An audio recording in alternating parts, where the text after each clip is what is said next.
మెంతా తుఫాన్ పైన ఏపీ సర్కార్ అలర్ట్ అయింది. మెంతా తుఫాన్ రేపు తీరం దాటే అవకాశం ఉంది. ఇప్పటికే మెంతా తుఫాన్ పైన హోంమంత్రి అనిత సమీక్ష నిర్వహించారు. సీఎం చంద్రబాబు దీనికి సంబంధించిన ఏర్పాట్లను పర్యవేక్షిస్తూ ఉన్నారు. హోంమంత్రి అనిత, మంత్రి లోకేష్ కూడా ఈ తుఫాన్కి సంబంధించి రివ్యూ చేసినట్టుగా తెలుస్తోంది.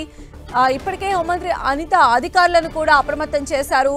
అందుబాటులో ఇప్పటికే ఎస్డీఆర్ఎఫ్, ఎన్డీఆర్ఎఫ్ బృందాలను కూడా అలర్ట్ చేసినటువంటి పరిస్థితి కనిపిస్తోంది. మొత్తంగా మెంతా తుఫాన్ రేపు తీరం దాటేటువంటి అవకాశం ఉన్న నేపథ్యంలో ఏపీ సర్కార్ కూడా అంతే అలర్ట్గా ఉంది. ఇప్పటికే దీనికి సంబంధించి అధికారుల పర్యవేక్షణకి ఏపీ సీఎం చంద్రబాబు పలు వివరాలు అడిగి తెలుసుకుంటూ ఉన్నారు. అదేవిధంగా హోంమంత్రి అనిత, మంత్రి లోకేష్ కూడా ఈ మెంతా తుఫాన్కి సంబంధించి ఎలాంటి జాగ్రత్తలు తీసుకోవాలి, అధికారుల సన్నద్ధత, అదేవిధంగా పునరావాస కేంద్రాల ఏర్పాటు, ఇలాంటి అన్ని విషయాలపైన కూడా రివ్యూ నిర్వహిస్తూ ఉన్నారు.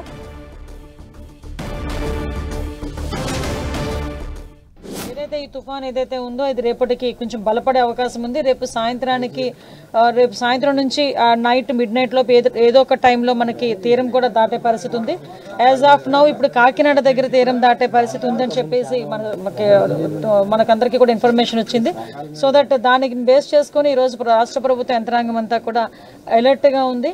ఎందుకంటే చాలా మంది ఏంటంటే మా హౌసెస్ మేము వదిలి వెళ్ళము, మా బోట్లు మేము వదిలి వెళ్ళము, మా వలలు మేము వదిలి వెళ్ళమని చాలా మంది చాలా ముండిగా కూర్చుంటారు.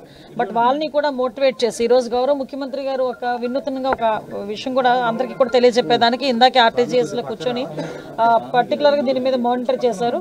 ప్రతి ఒక్క గ్రామంలోని కూడా అఫీషియల్స్ అందరూ కూడా గ్రామాల్లో ఒక అవేర్నెస్ క్రియేట్ చేస్తున్నారు. ఇది ప్రభావం ఇలా ఉంటుంది, దీనికి మనం ప్రికాషన్స్ ఇలా తీసుకుంటున్నాం, దీనికి ప్రజల దగ్గర నుంచి సహకారం అవసరం అని చెప్పి ఆల్రెడీ మీటింగ్స్ కూడా స్టార్ట్ చేశారు. అట్ ద సేమ్ టైం ఈ రోజుకి కూడా మనం అబ్జర్వ్ చేసుకుంటే గౌరవ లోకేష్ గారు కూడా ఆర్టీజీఎస్ లోనే ఇప్పటి నుంచి కూడా కూర్చొని 24/7 మానిటరింగ్ చేసుకునే పరిస్థితి కూడా కనిపిస్తా ఉంది.